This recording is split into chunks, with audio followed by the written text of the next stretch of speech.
ध्येयं सदा परिभवग्नमविष्टदोहम् तीर्थास्पदं शिवविरञ्चनुतं शरणम् भृत्यार्थिहं प्रणतपालभवाब्धिपोतं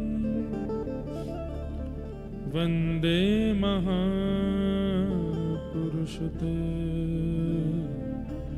चरणारविन्दम्।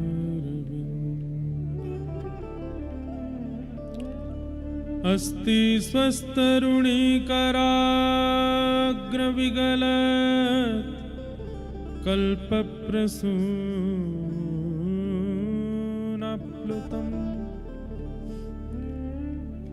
वस्तु प्रस्तुतवेणुनादलहरी निर्वाण निर्व्याकुलम् स्रस्तनिबद्धने विविलसत्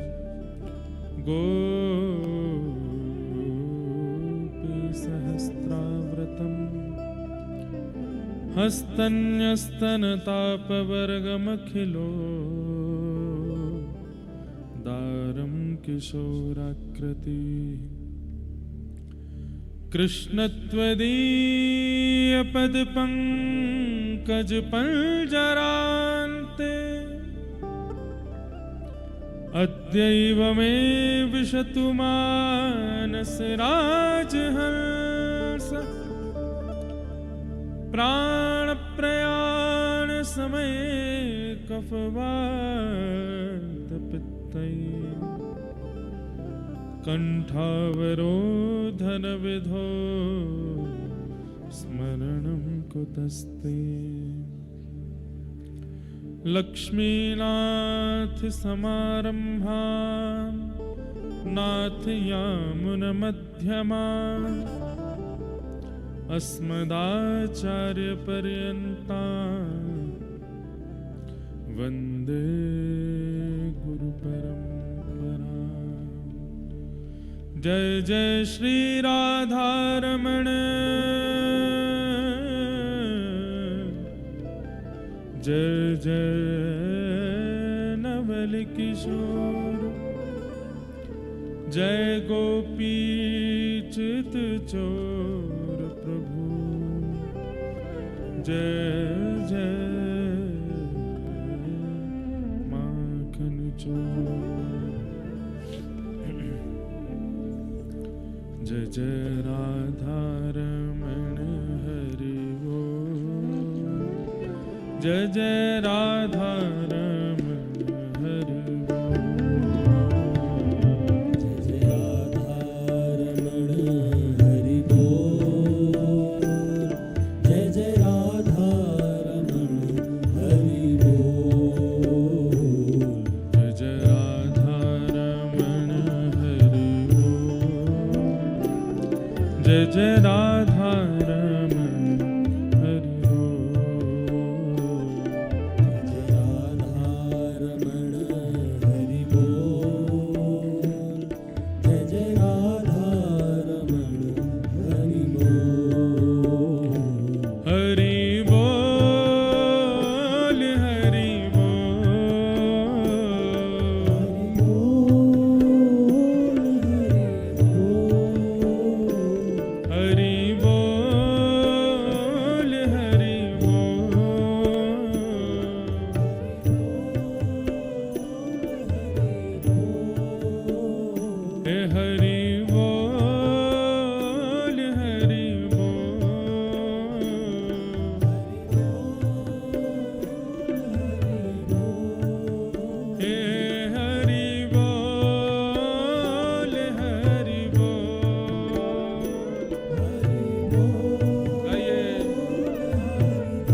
जय जय राधा रमण हरि बोल।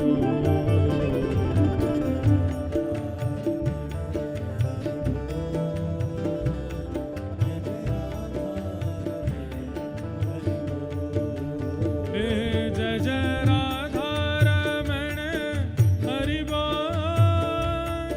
जय जय राधा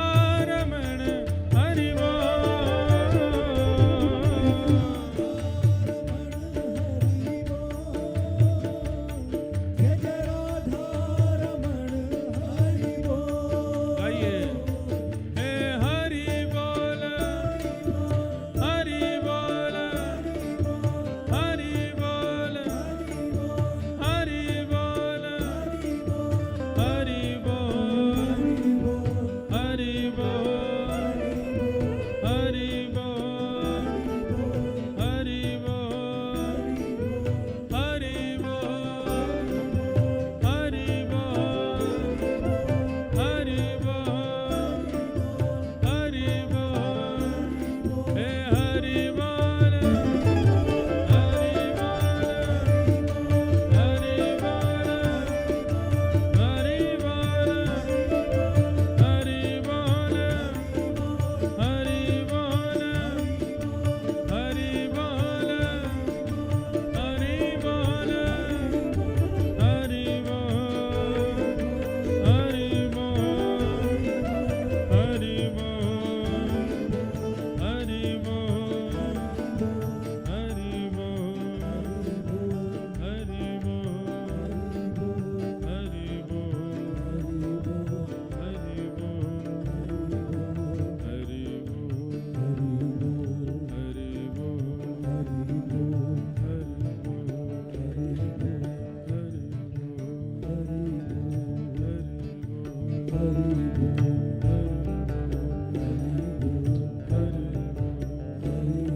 श्री बद्र विशाल भगवान की, श्री अलकनंदा मैया की जय जय श्री राम। जय जय श्री राम। जय जय श्री राम।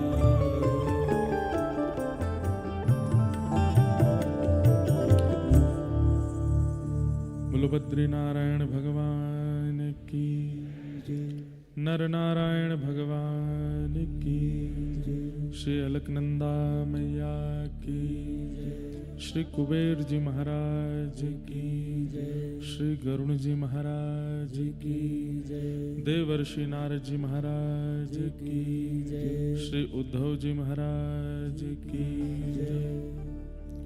सब संतन की, सब भक्तन की, सब विप्रन की, नीलकंठ पर्वत की, नंदा देवी की, पर्वतराज हिमालय की, सरस्वती मैया की जय। श्री वेदव्यास भगवान की, भागवत महापुराण की जय जय श्री राम। नमः पार्वती पतये हर हर महादेव। द्वारिकाधीश की जय। परम मंगल में परात्पर अखिलेश्वर, अकारण करुणा वरुणालय भक्त वांछा कल्पतरु, तड़िद्वत वृंदित पीतांबरधारी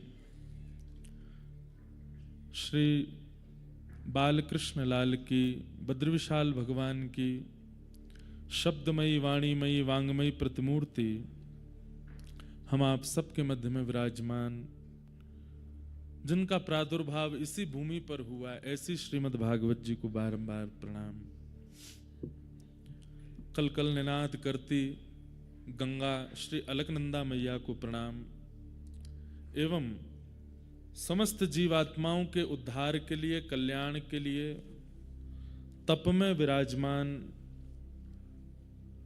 नारायण प्रभु श्री बद्रविशाल भगवान को बारंबार वंदन। मंच पर विराजमान विप्रवृंद, गंधर्वजन, निमित्त मात्र यजमान परिवार, समस्त काशी से पधारे हुए हमारे पाठक परिवार, जिनके सत्संकल्प से 12 ज्योतिर्लिंगों में कथा का क्रम चल रहा है। केदारनाथ जी की कथा के अपेक्षा ये कथा यहाँ हो रही है, और 12 ज्योतिर्लिंगों में कथा का भाव तो राम कथा का था, लेकिन बद्री विशाल प्रभु के चरणों में मेरा लोभ ज्यादा होता है, और यहाँ के विषय भी वो हमारे अपने लोभ से होते हैं। इसलिए मानस जी का क्रम वो तो चल ही रहा है, सुबह यहाँ नवान पारायण चल रहा है, और भागवत की कथा में श्री कृष्ण उद्धव संवाद पर हम लोग चर्चा कर रहे हैं। ऐसे समस्त पाठक परिवार को जिनका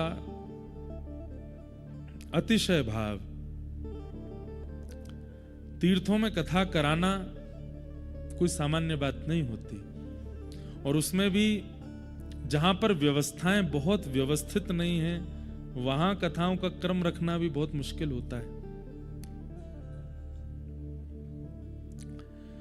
इससे पूर्व रामेश्वरम में राम कथा थी, वहां पर भी व्यवस्थाएं करना बहुत मुश्किल होता है। बद्रीनाथ उत्तर भारत में, यहां पर भी व्यवस्थाएं करना थोड़ा मुश्किल है, परंतु पूर्ण उत्साह के साथ ये व्यवस्थाओं का क्रम बनता है। आप सब लोगों को लाभ मिलता है इस कथा का, एवं आगंतुक आप सभी श्रोता भाई बंधुओं को सबको जय श्री कृष्ण, जय सिया राम, जय श्रीमन नारायण, जय जय श्री राधे। अति सुंदर, मार्मिक और आनंद प्रदायक प्रसंग यहां चल रहा है, कृष्ण उद्धव संवाद। बंधुओं, अर्जुन कृष्ण संवाद नहीं कहा गया। भगवान कृष्ण ने जो अर्जुन को भाव सुनाए वह गीत कहलाया गया, और उसे गीता कह दिया, वही भगवत गीता है। परंतु संवाद के रूप में उद्धव के साथ में ठाकुर जी बैठे। संवाद में मतलब गीता में अर्जुन को अधिक अधिकार नहीं दिया, वो प्रश्न करते हैं, भगवान उत्तर देते हैं। तर्क वितर्क कुतर्क का अधिकार अर्जुन को प्राप्त नहीं हुआ, पर उद्धव कृष्ण संवाद में बीच बीच में उद्धव जी तर्क भी करते हैं। आप ये बात कह रहे हैं, परंतु आप हमारे दृष्टिकोण से देखिए ना, आपके दृष्टिकोण से तो ये उचित है, हमारे दृष्टिकोण से बताओ। और संवाद का मतलब क्या होता है? भगवान ने नीचे बैठा करके अर्जुन को ज्ञान उपदेश किया, पर संवाद तो बगल में बैठा क्यों होता है? उद्धव जी बगल में बैठे, कभी ठाकुर जी उद्धव का हाथ पकड़ लेते हैं, कभी कंधे में हाथ लगा लेते हैं, कभी उद्धव जी ऐसे लेट जाते हैं, ठाकुर जी थोड़े पौड़ जाते हैं। मतलब जब व्यक्ति अत्यंत चैन में होता है ना, तो अपने हृदय के ऐसे ऐसे भाव भी प्रकट कर देता है जो कहीं प्रकट नहीं किए, वो प्रकट भगवान ने यहां किए। इसलिए प्रसंग बहुत सार गर्भित है। और एक बात कहें, इस प्रसंग की पूर्णाहुति होते ही उद्धव जी बद्रीनाथ आ गए, और आज तक बद्रीनाथ में ही बैठे। इसका मतलब ये प्रसंग कहीं ना कहीं जीवन मुक्त करता है। और मैं फिर कहूं, देह से मुक्त होना संसार से बड़ी बात नहीं है। कई बार कॉलेज यूनिवर्सिटी के बच्चों को भी वैराग्य आ जाता है, माता पिता थोड़ा डांट देते हैं, घर छोड़ के चले जाते हैं। वैराग्य कोई छोटी बात थोड़ी है, सब शरीर से तो कोई भी कर लेता है, लेकिन चित्त से वैराग्य होना ये बहुत बड़ी बात है, और वो भगवत वाणी सुन के ही हो सकता है। इसका मतलब ये मत सोचिएगा कि आप सब भी बद्रीनाथ निवास करने लग जाओगे, आप सब लोग भी सब छोड़ छाड़ के आ जाओगे, पर स्पष्ट हो जाएगा कि संसार क्या है और संसार की व्यवस्थाएं कैसी हैं। और ये स्पष्टीकरण ही तो हमारे जीवन का उद्धार है, कल्याण है। बच्चा अपना सिर कब तक खुजाता है? क्वेश्चन पेपर देख के, जब तक उसको स्पष्टीकरण नहीं होता कौन सा प्रश्न है, इसका उत्तर क्या लिखना है, इसमें क्या करना है। लेकिन जिस बालक का प्रश्न पत्र स्पष्ट होता है उसे नहीं खुजाता, जैसे पेपर आता है सामने एक बार पढ़ के तुरंत लिखने लगता है। उसको देख करके बड़ा कभी कभी घबराहट सी होती है, भाई बड़ी जल्दी जल्दी लिख रहा है। और जिसको कुछ नहीं आता वो उसकी ओर देखता रहता है, नेक हमें भी बता दे। संसार में हमारा जीवन इससे बड़ा प्रश्न पत्र कुछ भी नहीं है। हर दिन एक प्रश्न हमारे सामने आता है, हर दिन। छोटे मोटे प्रश्न तो आते रहते हैं जिनको बोलते हैं multiple choice questions, MCQs। 4 option मिल गए हैं, जैसे सुबह सुबह ऑप्शन आता है, नाश्ता क्या करोगे, ब्रेड खाओगे, पराठा खाओगे, पोहा खाओगे, ऑप्शन है, कोई भी एक ले लो, खा लो। तो जिनके जीवन में MCQs चल रहे हैं वो तो बड़े ठाकुर जी की कृपा है। पर कभी कभी बड़ा प्रश्न आता है जिसमें आपको लिखना है। सबसे बड़ा प्रश्न कब आता है? विवाह। इसमें चॉइस नहीं है, आर या पार की स्थिति है। विचार करो क्या करना है, किससे करना है, कैसा गुण, कैसा स्वभाव चाहिए। क्योंकि जिसको चुनोगे उससे आपका पूरा जीवन परिवर्तित हो जाएगा। चुनिए किसको चुनना है। फिर दूसरा प्रश्न पत्र आएगा, गृहस्थाश्रम प्रारंभ हो जाएगा, छोटे छोटे बाल गोपाल, फिर उनका अध्ययन आदि, और फिर धीरे धीरे अपने व्यापार को लेकर के ये सारे प्रश्न आने लगेंगे। और हम क्या करेंगे, समझ ही नहीं आ रहा है, ये वाला तो सिलेबस में हमने पढ़ा ही नहीं था, ये तो हमको कभी पता ही नहीं था कि ऐसा भी हो सकता है जीवन में।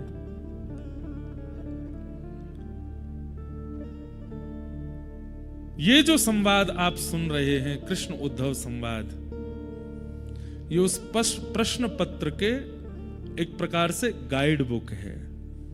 इसको अगर श्रवण कर लिया तो प्रश्न पत्र में आने वाले, जैसे होता है ना कि बहुत पढ़ा लिखा बच्चा भी एक बार पढ़ के 1 मिनट सोचता है और 1 मिनट सोचते ही उसका उत्तर लिखने लगता है। जीवन में फिर जितने भी पड़ाव आएंगे, ये तो मैं बहुत सामान्य पड़ाव बोल रहा हूं जिनको हम मंच से बता सकते हैं, ऐसे ऐसे भी पड़ाव आएंगे जो शायद आपको ही अनुभव हो और कोई जानता भी नहीं होगा उसको। उन पड़ावों का भी उत्तर ठाकुर जी दे रहे हैं। ज्ञान आवश्यक क्यों है?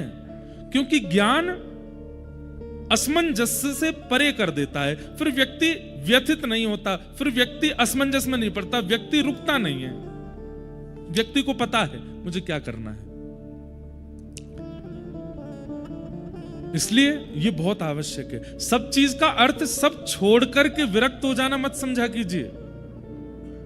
हमारे पूज्य पिताजी महाराज पिछले 52-53 वर्षों से कथा कर रहे हैं, उनकी कथा सुन के कितने विरक्त हो गए, परंतु वो तो गृहस्थ हैं। यहां पर ऊपर आप जब बाहर जाएंगे ना, सामने नारायण पर्वत पर ऊपर लाल बाबा की कुटिया दिखाई देगी सबसे ऊपर। अब तो आज मुझे पता चला कि बाबा अब बहुत वृद्ध हो गए तो अब कहीं और निवास करते हैं। बाबा यहीं रहे, कितने वर्षों तक तप किया। उन बाबा की कुटिया में 24 घंटे पिताजी की कथा चलती रहती थी। 24 घंटे, रात में भी ट्रैप रिकॉर्ड था। सुबह शाम की पिताजी की 2 सत्र की कथाएं चलती, एक पूरी होती दूसरी फिर शुरू कर देते, चलती रहती। कितने लोग वहां जाते, और जब जब पिताजी की कथा बद्रिकाश्रम में होती, बाबा एक दिन के लिए जरूर आते नीचे। तो बड़े बड़े महात्मा विरक्त हो गए कथा सुन के, लेकिन विरक्त होना ही आवश्यक नहीं है। इसलिए यहां के प्रसंगों को सुनकर के, ठाकुर जी की कई त्यागमयी भावनाओं को सुनकर के आप सब चीज छोड़ करके चले जाओ, वो नहीं करना है। चित्त में नहीं आने दीजिए उसको, चित्त को वहां मत लगने दीजिए। शरीर से हर व्यवस्था में रहिए, पर चित्त नहीं लगना चाहिए। अब हम कथाकार हैं, हम विदेश भी जाते हैं, ऑस्ट्रेलिया भी गए, अमेरिका भी गए, कनाडा भी जाते हैं, और लोग बात कहते हैं महाराज जी विदेश में तो ऐसा है। अब सत्य बता रहे हैं, कथा की कृपा से कोई असर नहीं होता। खूब व्यसनी लोग मिलते हैं, खूब व्यभिचारी मिलते हैं, खूब उपभोगी मिलते हैं, लेकिन कोई असर नहीं पड़ता। यही तो ज्ञान का मूल कारण ही तो यही है भाई। वैक्सीन लगवाने के बाद भी आपको मना कर दिया गया कि नहीं मास्क लगा के ही घूमना है, तो फिर वैक्सीन का काम की? वैक्सीन लगाने के बाद तो अब आप फ्री हो, अब मास्क हटा दीजिए। क्यों? सामने से वायरस आएगा भी तो आपको वैक्सीन लगी हुई है, असर नहीं करेगा। ये जो संवाद है ये वैक्सीन ही है। जितने भी संसार के विषय रूपी वायरस हैं ये सब आपके हृदय पर अटैक करते हैं, आपके चित्त को मलिन करते हैं। लेकिन इसको भागवत धर्म कहते हैं, जो ठाकुर जी उद्धव को समझा रहे हैं। इसको कृष्ण उद्धव संवाद भी कहते हैं, उद्धव गीता भी कहते हैं, भागवत धर्म भी कहते हैं। नेक धीमो भैया, नेक धीमो। तो ये वैक्सीन है। इसके बाद आप दुनिया में खुले घूमिए, आप पर असर नहीं होगा। स्वामी विवेकानंद कैसी कैसी कहां व्यसनियों के बीच में भी गए हैं, स्त्रियों के बीच में भी गए हैं, विदेशों में भी गए हैं, कैसी कैसी परिस्थितियों में गए, लेकिन ज्ञान सब जगह से रक्षा करता था। और एक बात, जैसे एक होता है ना कि आप एक दवाई लेते हैं, उसके साथ में एक एंटीबायोटिक भी ले लीजिए, या फिर एक कई बार ऐसी दवाइयां होती हैं उसके साथ में एक सहायक दवाई दी जाती है। सहायक दवाई का मतलब क्या होता है? कई दवाइयां देने समय ये कहते हैं डॉक्टर कि इससे आपका पेट फूल सकता है, गैस हो सकती है, तो ये दवाई साथ में लेना। ठीक वैसे ही ज्ञान तो मुख्य औषधि है, पर ज्ञान के साथ में सहायक औषधि भक्ति है। भक्ति से जन्म हुआ है ज्ञान का, भक्ति जननी है ज्ञान की। इसलिए भक्ति युक्त ज्ञान अगर जीवन में आएगा तो अहम नहीं आने देगा। नहीं तो कई बार अति ज्ञान आने पर अहंकार भी आ जाता है कि हमें तो बहुत पता है। इसलिए इन विषयों को सुनकर के घर छोड़ने का मन मत बना लीजिएगा। ये बात हम इसलिए कह रहे हैं क्योंकि हमारी कथा सुन के हमारे परिवार के लोगों के फोन आ गए, बोले भैया तुम्हारा क्या मन चल रहा है, ऐसे विषय को लेकर के क्यों कह रहे हो? मैंने कहा तो इसका मतलब ये थोड़ी घर छोड़ देंगे। हाँ, घर में आसक्त नहीं होंगे।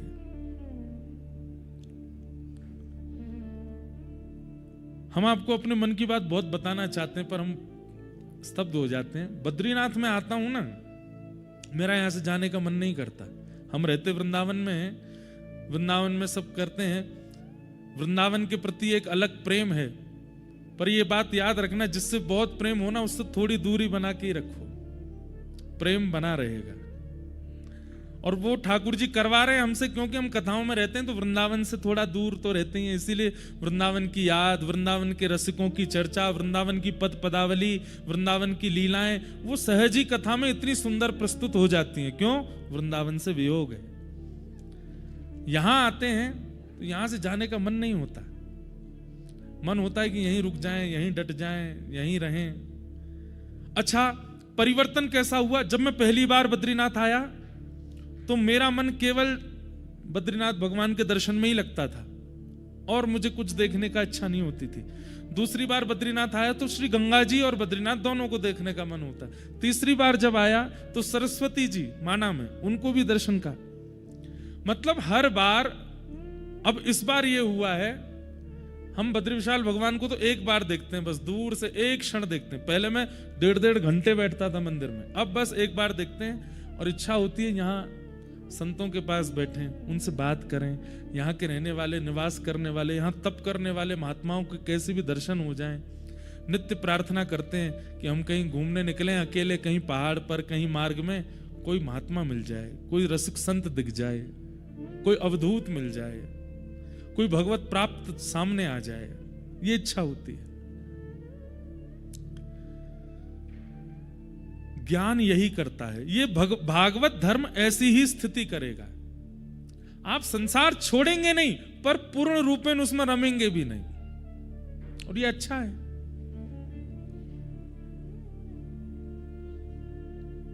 तो जो प्रसंग चल रहा है बहुत मार्मिक प्रसंग है।